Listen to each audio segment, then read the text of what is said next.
And we are live from the See You on the Other Side, America Ghost Walks, What's Your Ghost Story, Hangout, Listener Ghost Stories, Personal Ghost Stories party. Today, I am your man, Mike, from American Ghost Walks and from See You on the Other Side podcast. And hope you guys are having a lovely Sunday here as we are quarantined inside. We're going to do a live podcast taping today. And to join us once again on the podcast taping, coming on in is Wendy, my co-host, and Scott from what'syourghoststory.com. How you guys doing today? Doing great, thanks. Yeah. How are you? Well, hanging in there and having fun. And, making sure that everybody's audio is on. So you guys make sure, put a comment or a reaction if you can't hear something or anything like that right away in the comments or reactions so we make sure. Also, we just got a heart for saying that. Thank you. And of course... Hey, nice job. We love hearts. Absolutely we do. And also, joining us today is my lovely sister, ghost writer, paranormal researcher of the year in Milwaukee, Allison Jornlin.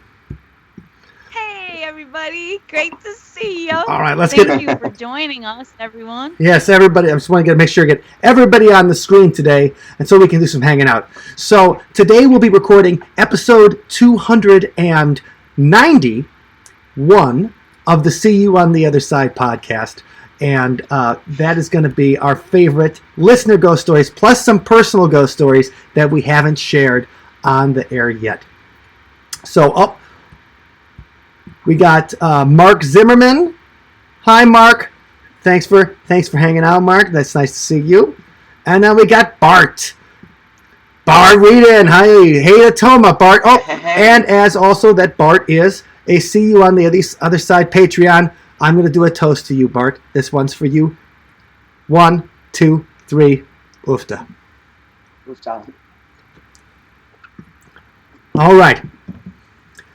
Now, when we're talking about, like, our favorite ghost stories and stuff, like, there's stories that you get from reading them in a book. There's stories that you get, when you research in an old newspaper. But because we're in the business of the weird, we also get stories from people individually. And, is that something you guys have noticed? Like, if you tell somebody that you're like, oh, I like ghost stories, that some people are like, oh, you're a freak. And other people are like, hey, man, I got to tell you my story because nobody else believes me. I totally get that because, I think there are so many people out there who have their own personal stories, but they don't know if you're safe to tell. They think that, I might be labeled a crazy if I tell someone my story. So they know I'm a safe person. Well, I know I went on a first date one occasion, and it came up that I wrote a book on ghost stories, and it was certainly one of those one date only types. And she's like, you didn't publish it under your real name, did you? Like, oh, okay, I see how this is going. So, and I even had trouble. I rented a room one time, and somebody, they researched me before renting the space to me, and they found my ghost story webpage, and like, I don't know if I should rent to this guy. And he confessed later that like his son had talked him into it, that it's okay if the guy's a ghost storyteller, that he lives under your roof. Yeah, it's kind of unreal to me that there is that much of a stigma. Well, and I've noticed, as we've been attending more and more paranormal conferences over the years, that's really a safe place where people feel free to open up and share their stories, much more so than anywhere else, of course. Obviously it makes sense. But yeah, so that's kind of, and especially when they find out that we work in this field, we have a paranormal podcast, then it's like a much more easy platform for sharing things like that. Well, I tell you, I discovered pretty early on that when you had, when you put up your shingle or whatever for haunted history and stuff, that people would start communicating or calling in stories, maybe not even anything that had to do with your haunted history tour, or like not even inquiry on like, hey, can I get a group together or anything, but more like, oh my God, like calling you like they would call the Ghostbusters is the first kind of thing. Absolutely. And also on the American Ghost Walks tours, I've noticed that when I've been guiding in the past, that people come, of course, for the ghost stories, but they want to come there as a forum as well, to share their own stories and to hang out with other people who have their own stories as well. A lot of people are looking for a forum where it's safe to talk about these things. Well, I tell you, just to kick it off with a story that I thought was interesting, was that I was contacting people on Twitter in the early days of marketing the podcast. And, I was saying like, hey, if you like Mysterious Universe or Darkness Radio, you might like See You on the Other Side that me and Wendy are doing, just trying to get them into it, writing songs. And all right. So, and I remember, so this is from March, like 22nd, 2014. So I believe, so it's probably me and you are driving back from you know what? This was even before the podcast. I'm sorry. But we still would have been driving back from South by Southwest when I received this email. And I immediately sent it to you, Allison. And it's somebody that sent this long message on Twitter saying, I need some kind of help. Something's going wrong. And then I'm like, well, please send an email. And I thought it might be like, okay, maybe we can do an investigation or something. But it ended up being a little more sinister than that. His email the title is Possession.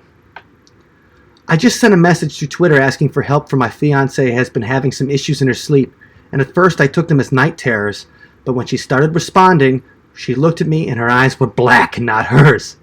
I started to think that this might be something more than night terrors. All right, I can see why you'd think that. And so she would say things like, he is coming, don't take me, I don't want to go. But then she would start choking, gagging for breath, eyes wide open, and I'm holding her helpless. I then grabbed my voice recorder just to get some of the things she was saying on tape, and when I turned it towards her after grabbing the recorder, she sits straight up, in my face, her eyes black, and she cocks her head, smiles, and lays back down. She'd then say things like, he has been here for a long time, he won't leave. She'd say, I was a fool, and that he will kill me. I put the voice recorder in between some pillows, and she's laying with her back to me, sleeping with her face to the wall. She turned, and I tried to hold her from turning, but she pushed me right off her, smiles, her eyes still black, and says, he knows. I said, he knows what? She reached out and went straight for the recorder. There was no way she knew the recorder was there.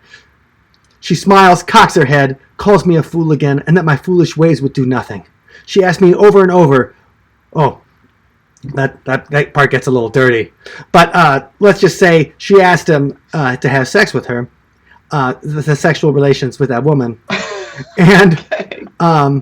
And then when it was happening, she would start choking, she would stop breathing, and then she'd fall asleep. And then terrified, and then she'd fall asleep until 4 o'clock in the morning, and then get back up and not remember a single thing that happened. She'd wake up crying, saying he will never leave, and that it hurts and that her stomach hurts, and the story goes on and on for another few paragraphs of all this kind of stuff's happening. He's like it sounds far-fetched, I know, and I'm not a religious guy, but I asked God for help, and he pretty much said, I can't help you. I don't know what's going, I don't know what's happening, I don't know if I'm causing more of an issue by recording or by talking and acknowledging it or whatever this is. I don't know, and I'm getting scared. I don't know what to do. Please help. Now, Allison, do you remember me sending you that at all? No. The answer is no. Help is on the way, sir. Help is on the way. But how could you forget? That's the feel-good story of the year. Yeah. I'm like, no, I don't know. Sorry. I didn't help him. I feel terrible now that you read that to me. I think I said to him, contact Catholic Church. I responded to him that he should probably he should start by taking her to the hospital and see a psychiatrist. I'm like, start with that. Start with the psychological stuff, and then let the devil worry about the devil later.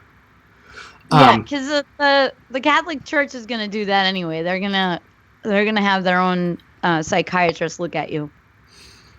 Yeah. We have evaluate you. some more comments from the audience. We got Dawn saying hey to Mark, actually. Hey, Mark and Dawn are talking to each other.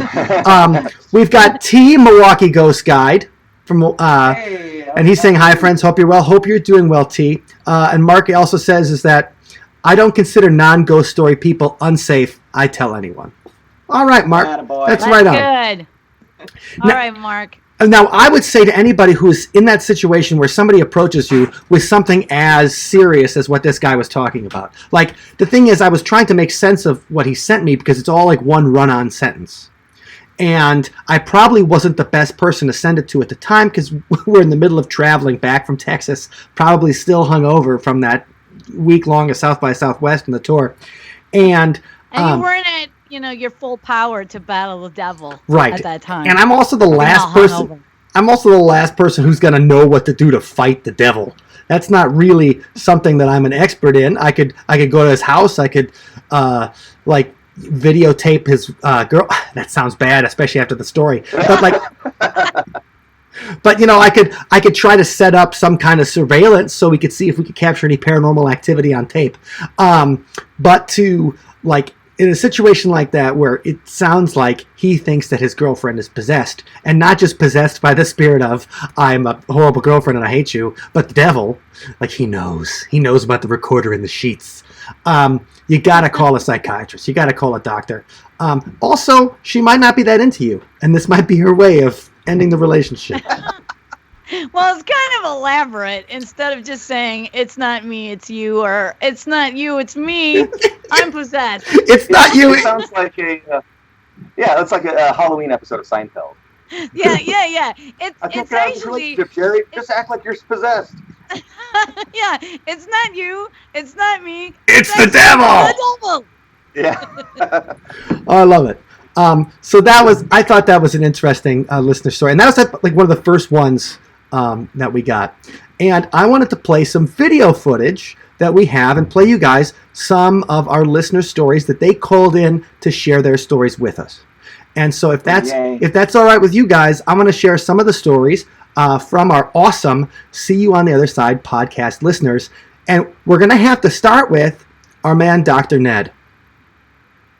Dr. Ned is our Patreon, and he called in to the 40 in line to share his ghost story with us. And let's all take a listen to Dr. Ned's story. The thing that I've never been really one to see unusual things. I did see a possible UFO in 1965 or so at summer camp. It was up in the sky. Just lights spinning around that couldn't be anything we know on this planet. But 2004, my son's grandmother died. She was 81, chronically ill for a number of years. And we were at the cemetery on the east side of Madison, her cremated remains. And she had spent quite a bit of time at the Grace Hospice Center in Fitchburg. Wonderful place. And I knew the doctor who founded that place, Dr. Bill Rock. I almost worshiped the guy. And there was a walkway in front of the hospice care center where Nana, I'll call my son's grandma, that's who it was. I adored her, where Nana died, about 2 years before, I think. But something told me this day, it was July 5th, I think 2006. So go to the hospice here in Fitchburg and just walk along this walkway in front of the center where there was a stone for a lot of people who had spent time in hospice care there at a Grace. And the stone said, Nancy Both, world's greatest wife, mother, and grandmother. And below it was elbows off the table. You could not put your elbows on a table with this lady. You got smacked. My voice is kind of hoarse. I'm not sick. I just did a lot of speaking and singing the last 3-4 days. Anyway, so I got to the hospice care center. Just somebody told me to go there. I went along the walkway, looked at her stone. When I was looking down at the stone in this pathway in front of a Grace hospice care, it was an apparition. My son's Nana was right there. I could kind of see through her, but she looked at me. She looked a bit younger. All she said was, and I could hear it, I don't think she was moving her lips, but I'm okay, the time will come. Then she was gone. The whole time, about 15, 20 seconds, she just disappeared. I wasn't startled by it or afraid. I just said, wow, I don't understand what happened. And my son was very practical, just said, well, these things happen. And his mom has said every spring there's a cardinal outside her window staring at her. Birds don't stare for a long time. This one does. That's her mom. That's my son's Nana. All right. Thanks, Ned, by sharing that story, that powerful story of seeing someone you respected very much at the hospice. Goosebumps. Who died in the hospice. But the things like that, like, that's not the kind of, that's why we were talking about happy ghost stories last week. That's not a terrifying ghost story. You know, Ned wasn't like, I saw Nana and crap my pants. He was like, I saw Nana. No, it was more comforting. And I think that's a powerful thing. All right. Yeah, it shows continuance, and actually, a lot of hospice workers have their own stories as well. They run into a lot of strange phenomena, and I'd welcome anyone that has stories that they want to share. We had just so many great contributors that reached out, but I would welcome to keep contributing, and anybody can call 414-FORTEAN, FORTEAN. And right, and we can always do a follow-up with more listener ghost stories. And, we have another ghost story from one of our Patreons that I'm going to read. It's from his book, but I wanted to see, Scott, I want to hear about one of your stories from the What's Your Ghost Story site, and one of your favorites that somebody contributed there. And then we're going to jump to Chuck Martin's story from his Stranger Than Fiction book.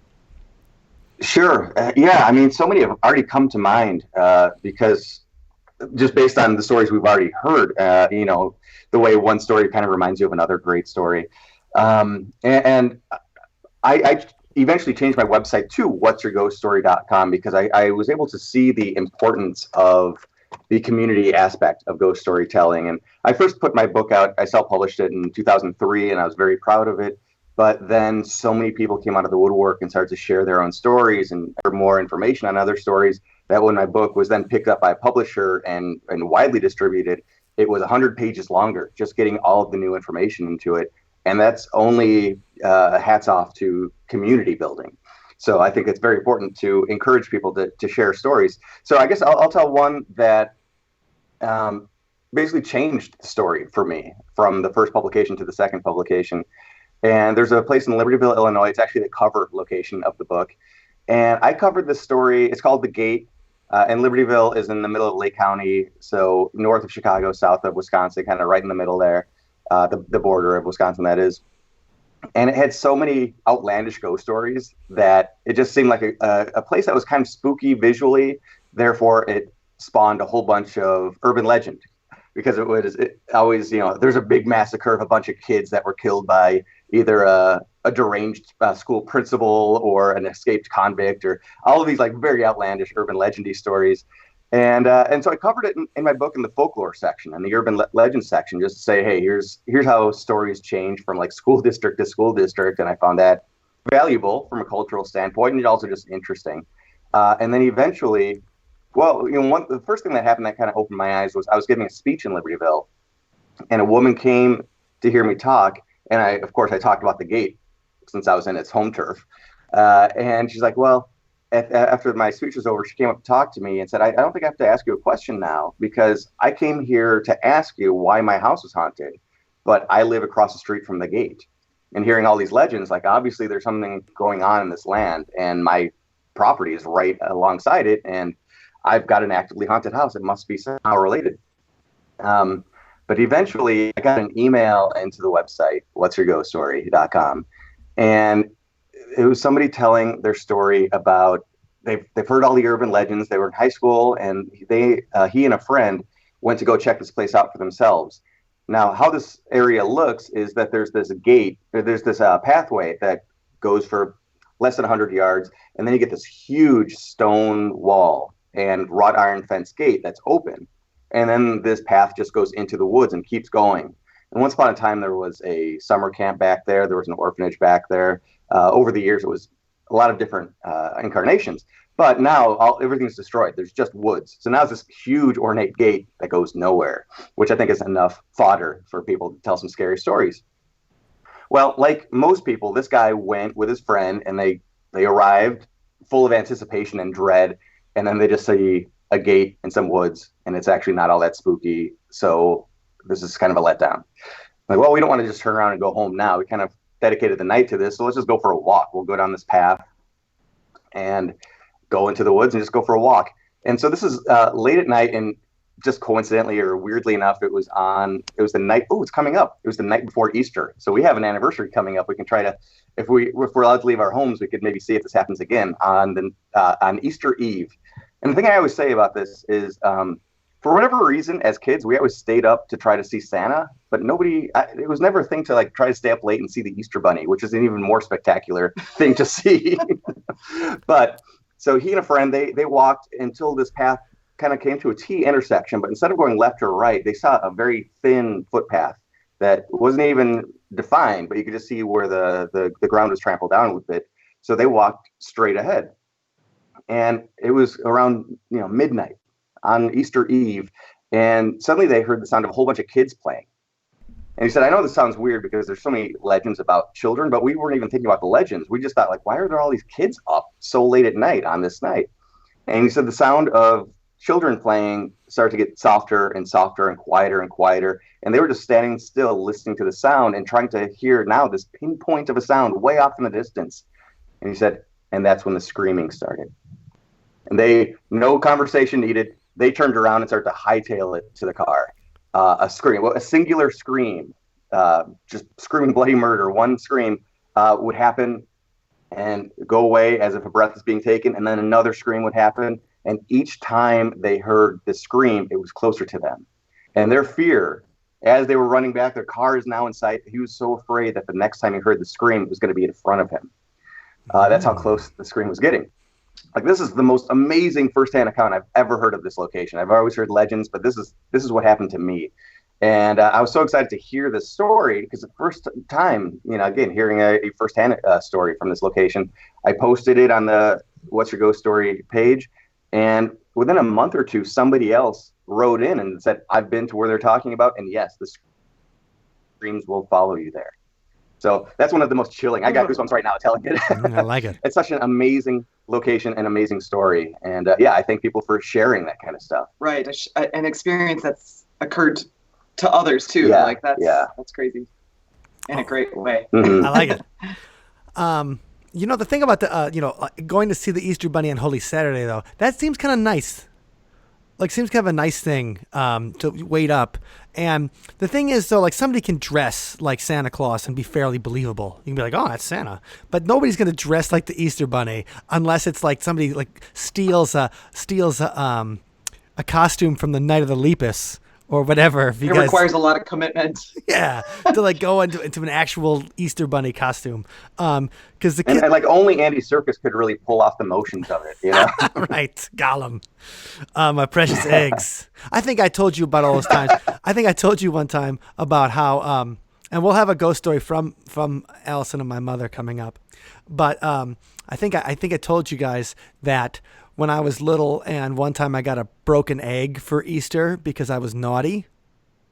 And they said, like, the Easter Bunny's not going to bring you anything because you were naughty. Then I prayed to Jesus that night that he would join forces with Santa and kick the Easter Bunny's ass. Oh, well, sounds like you deserved everything you got. Yeah, you understood the lesson you were trying to be taught, I see. So I want to read you guys a ghost story from another one of our listeners and our Patreon, Charles Martin. Chuck Martin has been a fantastic Patreon for a long time for the See on the Other Side podcast, and he released a book that you'll be able to find in the show notes for this episode, othersidepodcast.com/291, and his book is called Stranger Than Fiction, and his story is about the closet of terror. Terror. All right. Mama, my mother's mother, lived only a subdivision away from the house my parents had built together. It was a long ride, but my mother and I could actually bicycle to Mama's. Mama's home was the same tri-level design as our own. You'd walk up a short set of stairs to the front porch, step through the front door, and you were in the living room. On your left was a half flight of stairs leading to the upstairs bedrooms. Just past them was a closet, then past that a half flight going down to the basement. Ahead of you was the way into the kitchen and dining room, and then to the right is the bulk of the living room. After my parents' divorce, for a time, my mother and I lived with Mama in the basement. Back then, most of her 8 kids had grown up and moved on. It was just her and my Uncle Joe. During the time my mother and I lived in the basement, I almost never noticed anything unusual. The basement was just a basement, filled with boxes of her stuff, some beds, and some furniture. Upstairs, however, was another story. In particular, there was that closet door that was always shutting by itself. The unusual closet was in the living room, the one between the stairs going up and the ones going down. The door was set so that the hinges were away from the front door of the house. Any wind blowing in through the open front door would have pushed the closet door open had it been ajar. The wind would have not pulled it shut. But of course that's what the door did, quite often. It would abruptly slam shut on its own. Fairly routine, and no one even seemed to pay much mind. In all fairness, it always seemed to happen when the front of the door to the house was open, with just the screen door shut. Looking back on it, I'll concede that it's very possible that a breeze blowing from the open kitchen windows through the house might have slammed the closet door shut. That's the rational explanation, at least. Thank you, Chuck. I like the fact that you're going through and you're trying to give us rational explanations. We do appreciate that. So that when you get to the crazy, we're still with you. One nice summer day, after we'd moved out to our own apartment, my mother had taken me over for a visit. She, my mama, I don't know how to say it, Chuck, I'm sorry. My mama and one or two of my aunts were sitting around talking. My Uncle Joe came walking down from his upstairs bedroom, through the living room, then turned and made the trip down to the basement to do some laundry. I was busy on the floor, sitting quietly, reading a book, or playing with toys. I'm sure you were sitting quietly as a young man, Chuck. Suddenly, and as loudly as normal, the closet door in the living room slammed shut. I was startled, as were my mother, aunts, and mama, but they quickly returned to their gossip. In the past, I had questioned the slamming door. I'd been told with a smile it was just the ghost. I never believed it. On this day, I decided I wasn't going to sit back and believe the story. I was going to investigate. As usual, when I asked why the door had closed by itself, everyone said, "It's just the ghost." As before, I said, "No way," and I offered a hypothesis of my own. It was my Uncle Joe playing a joke on me, and he was hiding in the closet. Everyone started smirking until I got up and went toward the closet. Someone tried to hold me back, but I was too fast and evaded their grasp. I crossed to the living room, stood before the closed closet door, and began yelling at the closet. "Uncle Joe, I know it's you. Come out!" Except he was a kid, so it was probably like, "Uncle Joe, I know it's you. Come on out." I was afraid at the time, very afraid. No doubt my family sensed it, chiding that I'd better be careful. They were laughing at me. Goaded on by their derision, I grabbed at the doorknob, intent to pull the door open and expose my uncle for the prankster he was. The knob wouldn't budge, though. Even at age 6, I knew that a locked door back then wiggled a little bit from side to side before the rotation was stopped by the mechanism. Not this knob. It wouldn't budge. Someone was holding it from the other side. All right. I beat on the door and yelled at my uncle to come out. When he didn't, I decided that I'd had enough. I sat down in front of the door, crossed my arms over my chest, and I declared I wasn't moving until he came out. A moment later, no doubt having heard all the yelling and laughing from my aunts, Mama, and my mother, my Uncle Joe walks up from the basement, demanding to know what the yelling was about. I was stunned because if Uncle Joe was in the basement, I reached for the doorknob. Again, the woman on the other side of the room cautioned me, laughing and snickering as they told me not to open the door. I was undeterred. Grabbing the knob and turned it easily. I opened the door and I found an empty closet. No one was inside it, just some coats and shoes. The women were having a great time now, laughing and knee-slapping and yucking it up. But I wasn't giving it up. There had to be some kind of false panel in the closet, perhaps put in by my pawpaw before he passed away. I leaned into the closet, punching and beating at the walls, trying to find a secret panel. There was none.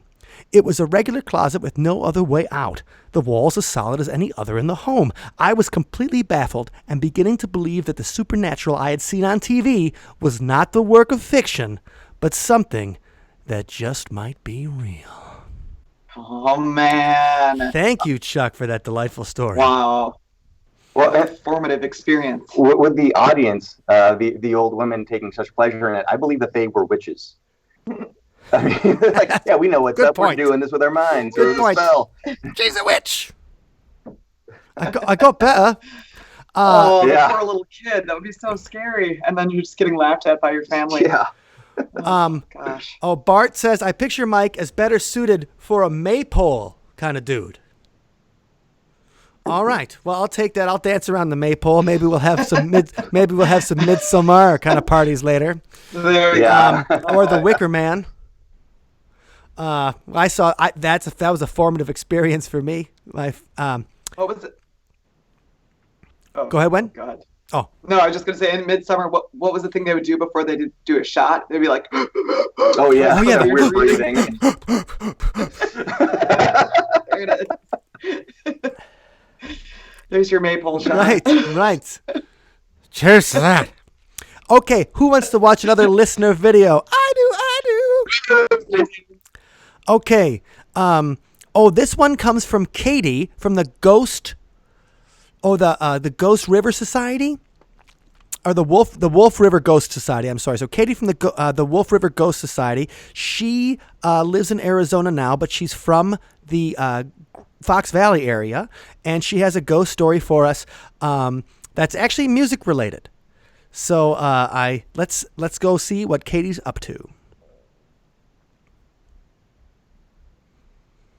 A few years back, my roommate at the time and I would occasionally drive around the eastern half of the country selling T-shirts for a country singer who was opening for various national acts at the time. On one of these jaunts, we drove from Wisconsin to Alabama overnight, driving straight through thunder, lightning, tornadoes, etc. Needless to say, when we arrived at our motel at 4 a.m., we were exhausted. The singer's manager had reserved some rooms there for us, so we checked in and went right to sleep.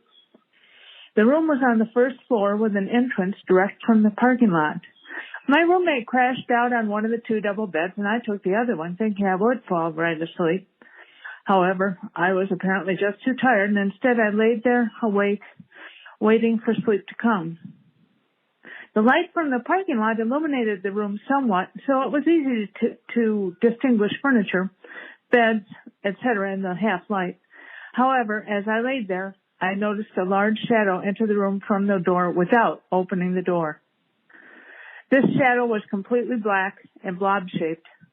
It moved slowly across the room in front of our beds and then entered the space between the bed I occupied and the wall.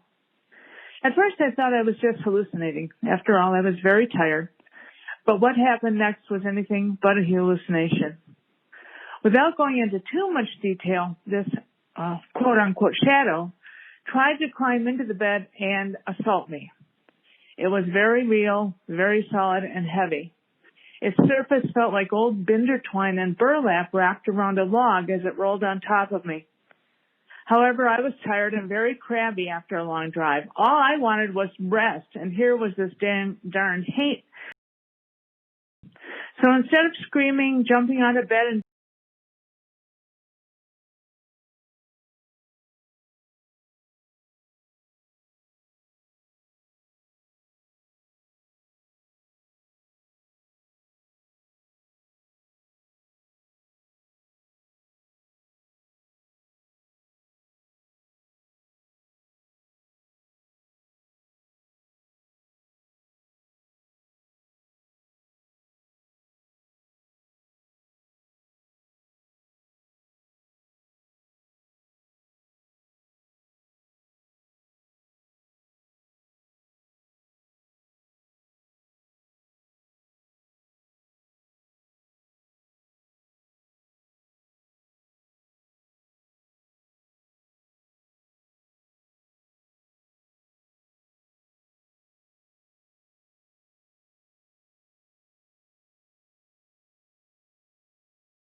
I'm sorry, I'm getting an issue with the actual movie file. Oh no! Oh no. I'm sorry, Katie. We lost the story in the middle of the Oh, movie shoot. file. Well, okay. So, as I remember it, so she's on the bed. This thing jumps on her, and then she instead of trying to run away, she actually decides she's gonna fight.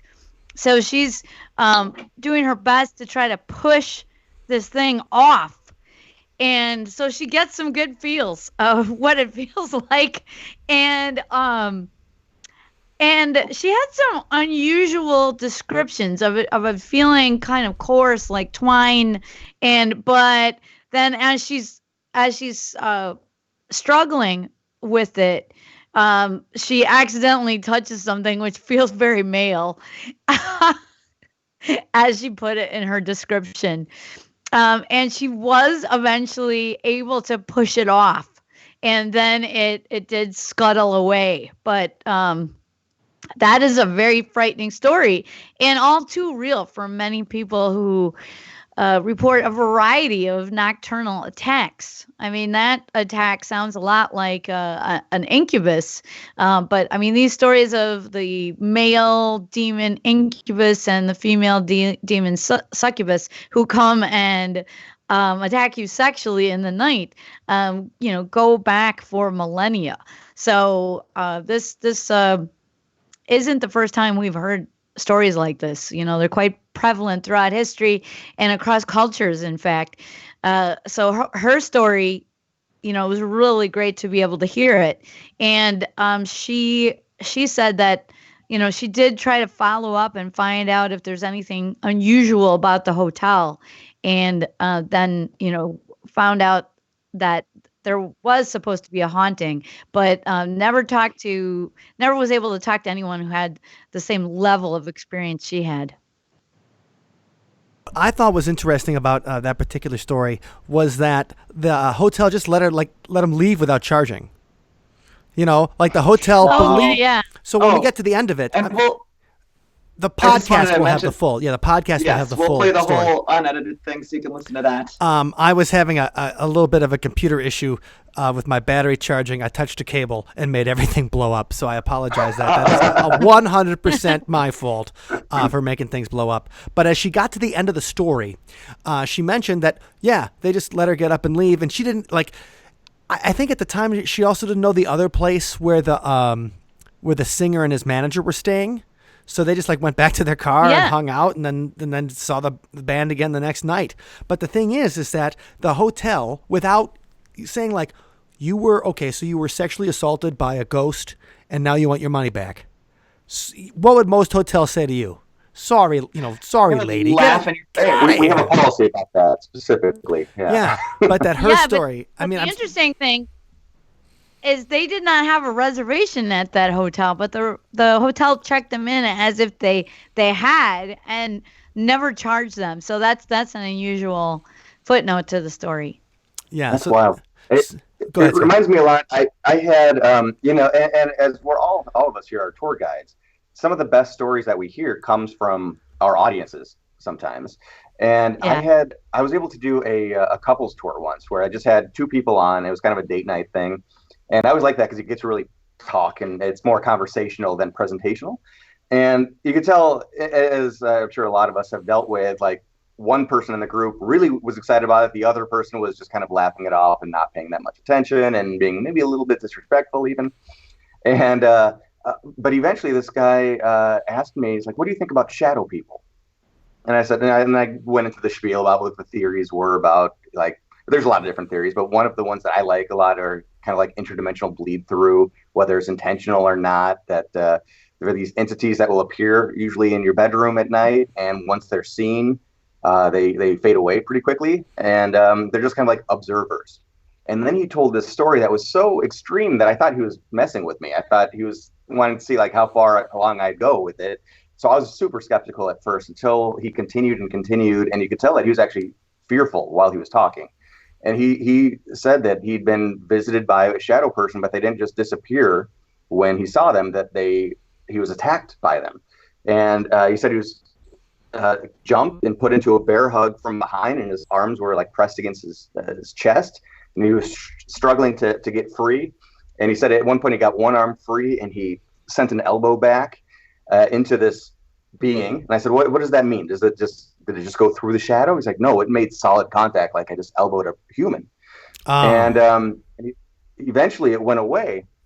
And so amazingly, just kind of like the previous story, I had somebody else later, somebody that was in the Navy, and they were on board a warship, and they were attacked by a shadow person in their bunk. And it was very similar. They both described being caught up in a bear hug where they couldn't move their arms. One of the guys talked about the light coming through the window and then being able to see the silhouette of two people struggling. So like this thing was even casting a shadow while being a shadow. And in both cases, this is what was so chilling to me. And I'm getting the pre-goosebumps now as I'm talking about it, knowing what I'm winding up to. In both cases, I asked, like, how did the fight end? How did it finally go away? And for both cases, the person realized that they could not win the fight. And that's when it left. Oh yeah. It's like, and so another thing I love is one of the theories, because, at first, shadow people were looked at as these observers. They just were in the room, and then once they were seen, they left. And now people are wondering, was that the first stage of the invasion, just observing us? And next is testing the waters. We're in phase 2 now, where they're kind of like getting into some physical tussles and then leaving, gaining some information. They're trying to beat us up. Points. Yeah. So I don't know what I always find it so amazing, because you think paranormal experiences, they're going to be somewhat linear. If somebody observes a shadow person today, it'll be the same as yesterday and the same moving forward, but they seem to be getting more bold. I like it. And that's creepy as hell. Wow, that is extremely freaky. Well, number one, I want to thank Katie for that awesome story and for calling in and sharing it with us. Next up, I want to share a story from Allison and my mother. And Allison, I just called Judy again today to see. Yes. To see if she could refresh my memory and anything. So if you remember anything differently of these stories, please feel free to jump in.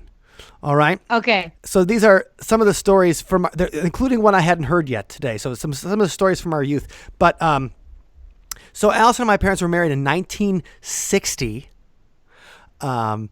And they were married in Milwaukee in 1960. And they're newly married. It's 1961. They're living in Milwaukee on 20th Street, across the street from Union Cemetery. And Judy made sure to say today that she's like, well, it wasn't just like kind of on the street. She's like, it really was right directly across the street. Like you walked at the door and you saw the cemetery kind of thing. And that's how she described where they were living. It's about 11 or midnight. During the week, so not on the weekend, they're already in bed asleep. She wakes up and she hears a light knock on the front door. Consistently, bang, bang, bang, bang, bang. And she's like, oh, I don't know what that is. So she gets up and she continues to hear the knock, which is weird because they're not living in a house. They're living in a four apartment building, and they're on the second floor. And they're not expecting anybody. They're not even friends with the neighbors. They weren't even friends with the neighbors when we were growing up. They're not friends with the neighbors. And she's like, okay, it's bang. And it's not like an emergency, like somebody needs help or anything. It's just this slow knocking on the door over and over again. So she wakes Dad up, and Dad jumps up, and he runs to the closet and gets out a rifle. She didn't even know he had a rifle, but it was a 20 gauge rifle that he had when he was a kid for hunting or whatever. And so she didn't even know he had a rifle. He grabs his rifle and runs to the front door. She's like, stop, don't open the door. And the banging continues. They both hear it, and they're both standing in the living room. And she calls the police. So she calls the police, and she says it's on a... She goes, it's on a phone that's on the wall. That's the same wall they're sharing with the hallway. And so if anybody's in the hallway or footsteps or walking away or the door's open, they'd hear somebody. And as she's on the phone with the police, knock, knock, knock, the knocking stops. And that's all they hear. And so they don't open the door again until the police actually arrive. And there was no one there. And she said she was just freaked out about it. She could hardly go back to sleep. And being across the street from the cemetery terrified her. And also the fact that the light knock and they didn't hear anybody go away. She said, I would have heard the door open because I was the same place that I was all the time when I talk on the phone. And you know, Mom, Allison, she talked on the phone all the time. And she said she would have. Oh, yeah. Yeah, right. She said she would have heard somebody opening the door or somebody leaving because she was used to hearing those noises in the hallway. So having that happen in the middle of the night, and obviously my father jumping to red alert right away, I'm going to shoot him, was Holy overcompensation, Batman. right. And the funny thing is, she didn't even know, like, they were just married for a year. She didn't even know he had a gun in the closet. She's like, I wouldn't have let him keep a gun in the closet. I didn't even know he had one. Right. And so she tells she told us that story, but then another ghost story she told was one that had used to scare her when she was a teenager. And this one comes from her mother, Adeline, and our grandmother. And Adeline had Adeline's cousin, her cousin's husband, had cancer for a long time in the 1950s. And one night, he wakes up in the middle of the night. He looks over at the mirror over his bureau, and he wakes his wife up and he says, I just saw an angel in the mirror. And then she wakes up and goes, what are you talking about? And he's like, I just saw an angel in the mirror. She goes back to sleep, and he goes back to sleep, and he doesn't wake up. He never wakes up. Dun, dun, Right. dun. And so my mother said when she was a kid then, or when she was a teenager, and even now, when she wakes up and goes to the bathroom or something like that in the middle of the night, she doesn't look in the mirror because she doesn't want to see the angel behind her. Oh man, Yes, because the angel might be coming to reap her. it's an omen. But that kind of thing. But then again, but her mother Adeline also saved our Aunt Paula from a dream, and I didn't realize this. And so in 1983, our cousin, we called her aunt. We called her our aunt because she was born 30 years before we were. But our cousin Paula, she was she was sleeping alone at the time because her husband had passed away from cancer the year before, and she said she has a dream where she sees her grandmother, Adeline, and Adeline tells her to move, or to move a little bit. She wakes up and she moves to the other side of the bed, and she falls back asleep. She said she woke up a few minutes later and there was a picture hanging over the bed, and the picture would have slammed into her head if she'd have been sleeping at the same, in the same place. So she had said that Wow. her grandmother. That's a new one. Yeah, that's a brand new one. And Mom's like, oh, I never told you that before. I'm like, no. She said that Adeline visited her in a dream and saved her life because otherwise the picture would have banged on her head. That's cool. And Wow. And so she was a little bit of kind of an explorer herself. Not when she was a kid, when Adeline was a kid, this was in the beginning of she was born in 1897. So she's a little kid in the first decade of the 20th century. And she's growing up in a big family in Milwaukee before they had electricity. And so her brothers and sisters, when they'd hear a noise in the attic, Adeline was always the first to go explore. And then she had a candle. They'd send her up with the candle. They'd send her up with the candle, man. and they'd say, Adeline, Adeline, you go first. You got the candle.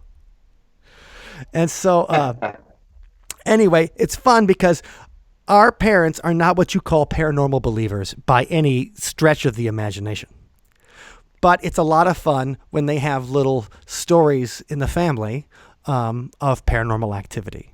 And so I just wanted to share that one today because she gave me much more details about the knocking on the door. Like, I didn't know she called the police. I didn't know that Dad had a gun.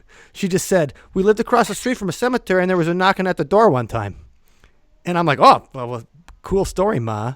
But then today when she tells the story, I'm like, okay, it was a pretty cool story. So, viewer mail. There we go. Should we Nice. should we try another video real quick and see if I can see if I got the audio Absolutely. working on the videos again? We should Those are some really good stories. We should do another family one. This is from Allison's nephew, Mike Yes, Jorlin, it's a really good one. who also used to be a ghost tour guide for the Milwaukee Ghost Walk. So That's right. let's hear about Mike's story.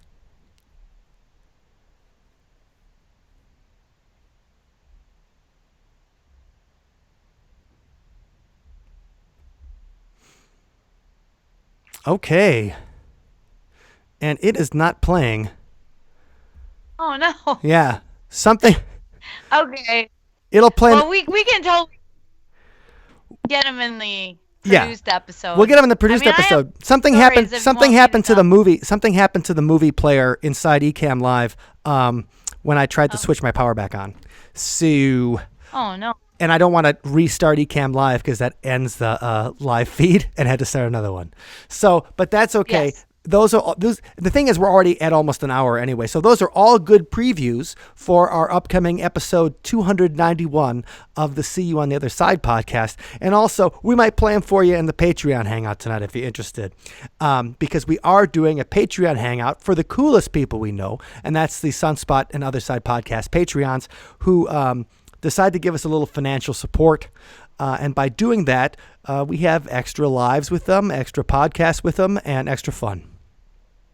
What time is that, Wendy? Just in case anybody's like, oh, I should jump on that. 7:30 p.m. Central Time tonight. Oh, man. Sunday. All right. I'm excited. I'm excited, too. Okay, so Scott, why don't we get another one of your what's your ghost stories? What's another one of your favorites? Oh boy, I feel like I've told so much, and I always have more. But Allison, do you have any that you have been dying to give in for this episode? your Yeah. own Well, thanks. experiences.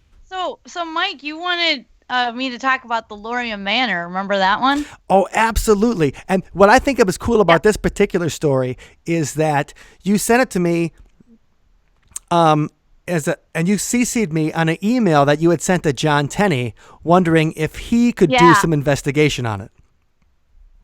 Yeah, I emailed John Tenney just because I had met him and I was like, oh hey, he investigates in Michigan. That's his home state. So I was like, I should send him the story that I learned about when I visited Michigan back in 2011. So in 2011, for our summer vacation, Scott and I just went on a haunted road trip.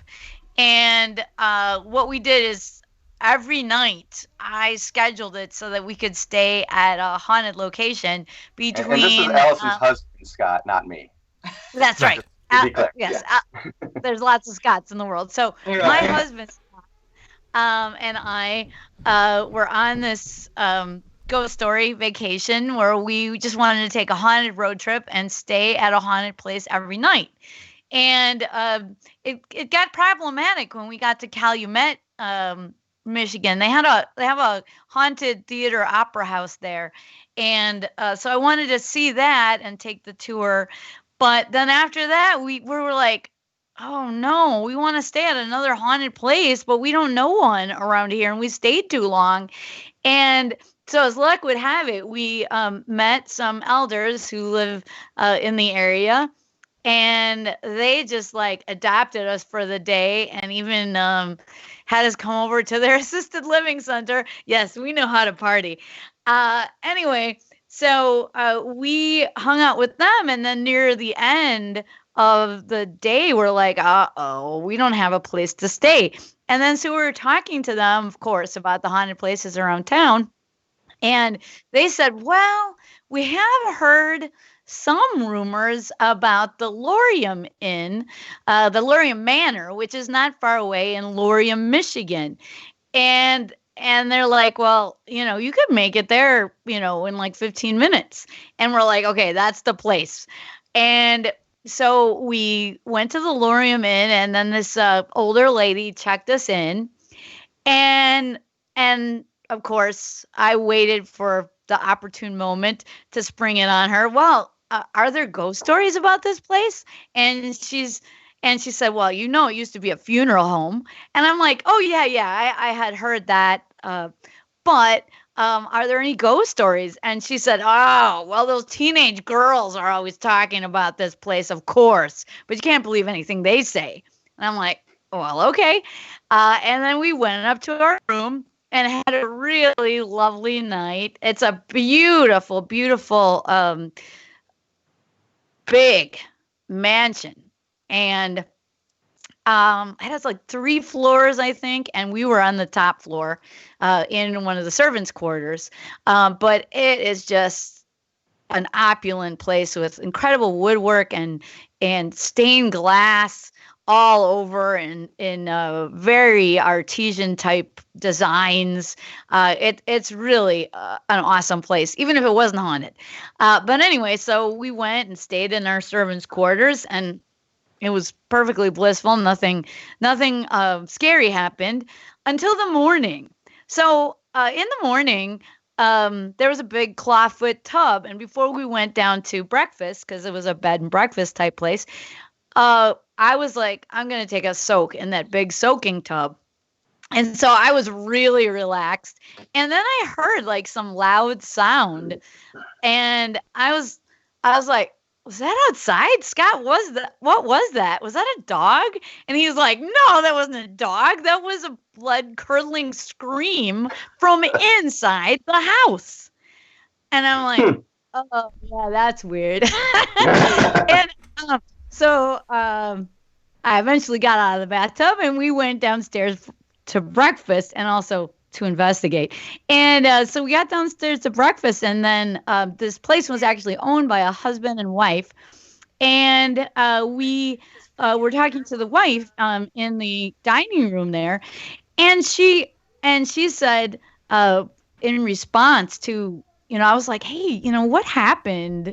We heard like some scream or something. And she was like, oh, yes, I am so mad about that. I'm angry. If anything like that happens again, they're out of here. And we're like, whoa, what happened? And so she explained that there was a family staying there that was essentially 2 parents and a teenage girl.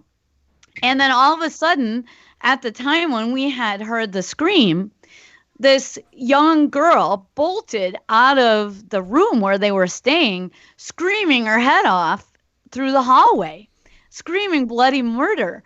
And then the parents were able to grab her and pull her back into the room and quiet her down, and then apologize to the owner.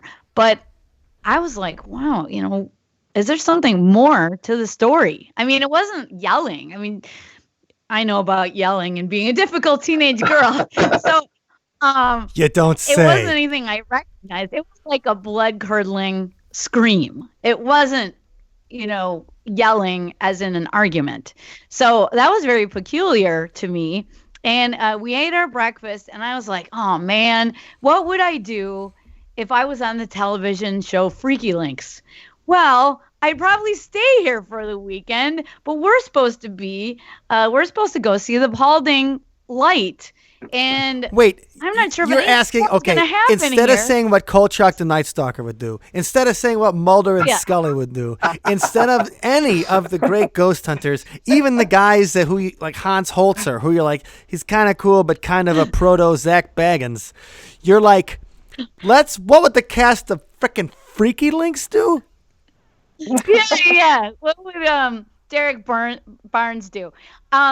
Anyway, so this is what I was thinking. Instead of Peter Venkman. Oh God, Allison, you're breaking my heart. I'm sorry. I think that show was ahead of its time. Anyway, and you used to think that Derek Barnes was real, so don't even go there with me. Hey, they got me. I was an internet sucker. welcome to the 21st century. I remember where that show premiered. This is like a show from 20 years ago on Fox. And Mike was like, the summer before that show premiered, he's like, this guy, Derek Barnes, he's got this cool website. It's called Freaky Links. I mean, maybe we should get to know him. Yeah. And then it turned out that, these same people who put out Freaky Links actually were behind the Blair Witch Project. This was a project after they gained that fame. And so, of course, they're famous for harnessing the internet and making up things that become part of reality. And right. Mike got sucked into and making that. guys like me look like assholes. Thank you. I'm like, what would Derek do? And I was like, oh man, I should totally stay, but probably nothing's going to happen. And how am I even going to track down that girl and get her story? I'm probably not going to be able to talk to her. So I was like, well, we'll just go see the Paulding Light. But before we do, we'll talk to the husband when we're checking out. And we'll ask him again, because you got to be persistent. Is this place haunted? And then, of course, he started with, oh, well, yeah, it was a funeral home, right? And I'm like, oh, yeah, I know it's a funeral home, but that doesn't mean it's haunted. And then he said, well, did you know about the double murder-suicide? And I'm like, dude, Dun, it had dun, me a double. dun. And I'm, what? And he Oops. tells me really crazy story, which seems like an urban legend, but it's not. It's all true. Anyway, he told me that there used to be this couple that owned the place when it was a funeral home, and they were getting quite elderly, and their son had a son who was very difficult. And so their grandson is living with his parents in another nearby community. And he does something crazy. He's like not quite right. He's a little bit unhinged. And he sets a fire at his school. And actually, instead of hurting anyone else like he hadn't, I guess, intended to do, he got caught in the fire and became terribly disfigured. Aw. So after this happened, Well, he did start the fire. Right. But Right. the parents didn't know what to do. And so they thought, well, maybe he needs a change of scene. And they sent him to live with his grandparents at the funeral home. Now, Oh boy. unbeknownst to anyone else in the family, Maynard, the elder, the grandfather who owns the funeral home. Don't confuse him with Got it Maynard done. from Tool. Different guy. What was that? Sorry. Yes. I'm making a joke. The So- only famous so person I know Maynard- named Maynard is the lead singer of Tool. Okay, I think you're a tool, Mike. But anyway, besides that fact, so Maynard owns this funeral home, and he's always been a really responsible, trustworthy person. But what happened was his wife had been sick for about a year or so before they took in their grandson, and then he found out after a routine doctor's appointment that he had a terminal illness. And he just felt the weight of the world on his shoulders. How was he going to take care of his wife and his troubled grandson? And so he came up with a solution, which was to kill them and himself. And he actually laid out the burial clothes. He had all the burial clothes and all the paperwork done ahead of time, and had everything hung up in the closets, and noted that this is what so and so should wear in the casket. And he had all the arrangements set up before he committed the murder. So he committed the murders and then committed suicide. And I was like, what? I can't Wow, believe that's it. extreme. Yeah, it's a crazy story. Then, after I left, I was like, this can't be real. And I go to my newspaper archives, and I find it right away. They have lots of information about this couple and about Maynard and how he planned everything so meticulously, and how the detectives were saying how everything was so neatly placed to take care of the situation. And then I thought to myself, too, after this was confirmed, that what better ghost to terrify a young teenage girl than a disfigured teenage boy? Oh, And Yeah, that would do it. who would be, why would he haunt her? Well, I mean, he never got to grow up, and he's still an eternal teenager. And Sure. of course, teenage boys are going to be interested in teenage girls. And then I recalled what assistant had told me the night that we checked in, that, oh, this is the place that the teenage girls in particular talk about all the time. And I was also able to verify the story from a community forum as well. People in the neighborhood who had lived there for decades just started messaging about Maynard and about what a nice person he was, and how this was just such a surprising and tragic turn of fate. Wow. That's amazing. That was deeper than I thought it was going to be, Allison. From just the email you sent to John Tenney, back before I even know who he was. From just the email, that ended up being a lot heavier than I thought it would be. But that's a pretty cool ghost story. Then you even have some experience there. That's awesome. Right. So, what a story too. Yeah. I mean, and I just want to reiterate the non-ghost aspect of it.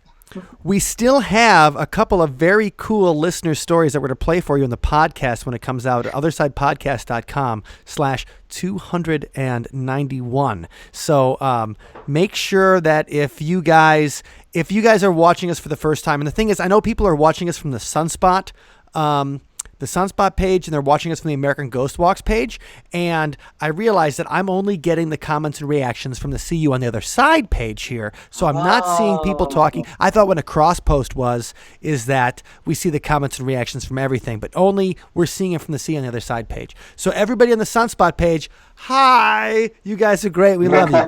Everybody from the American Ghost Walks page across the Midwest and now even out in the Atlantic, hi to you guys as well, and thank you very much for joining us. So those are some pretty, I think those are some pretty good ghost stories for episode 291. And when you guys listen to the podcast, if you haven't had a chance yet, please go to othersidepodcast.com or See You on the Other Side in iTunes or Google. You can click on subscribe. And if you subscribe there, you're going to get this episode as soon as it comes out, and you'll be able to listen to it right away, as well as an original song from Sunspot, inspired by one of these ghost stories today. So you're going to get something really special if you do that.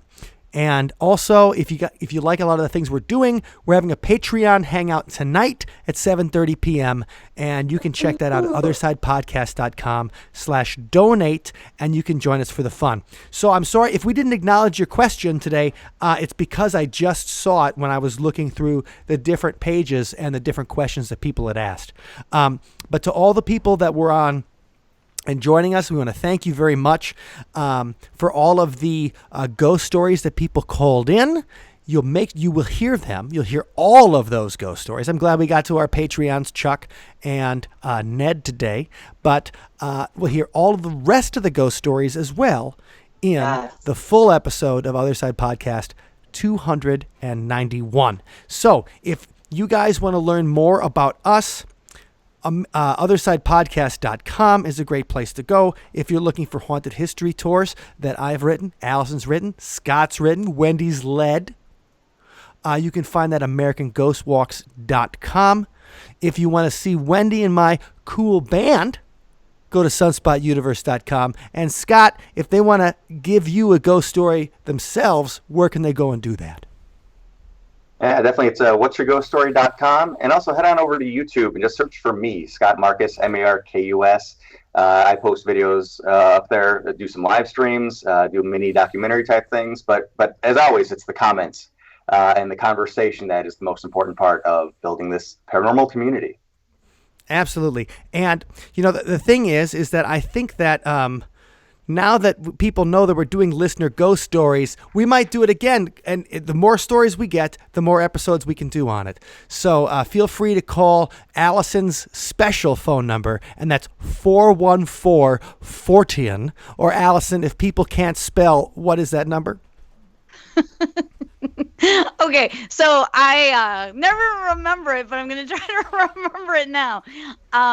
It is, and we can also put it in the show notes. It is 14, Fortean, 414 is the area code, and I believe it's We don't have dial pads anymore. 367 8326. Okay, now can Oh, that's you right. say that? Can you say that again in a number that people can remember instead of being like, I think it's 6. Wait, I think it's wait. Try it again. 414 367 8326. Okay, And that'll if do that's it. not it, someone's going to get some really interesting voicemail soon. That's perfect. So thanks, you guys. I hope that's correct. Or just look at your phone. It'll tell you the letters, on the dial of Fortean, Fortean, named in honor of Charles Fort. All right, so everybody have an awesome week. We're going to do it. I mean, the thing is, we're stuck inside indefinitely, so we're doing some more of these and ranking up some more podcast episodes and getting some more ghost stories and having more paranormal discussion for you from the live stream. So everybody have an incredible Sunday. Stay healthy, and obviously, it looks like, it really looks like we're all close to each other, but we're all in different locations. So don't be fooled. We are socially distancing. Even us. And you should be too. Right. That's Scott's a hologram. So I'm chiming into the holodeck. Holodeck. To sit next to Wendy virtually. all right. So we'll talk to you guys soon.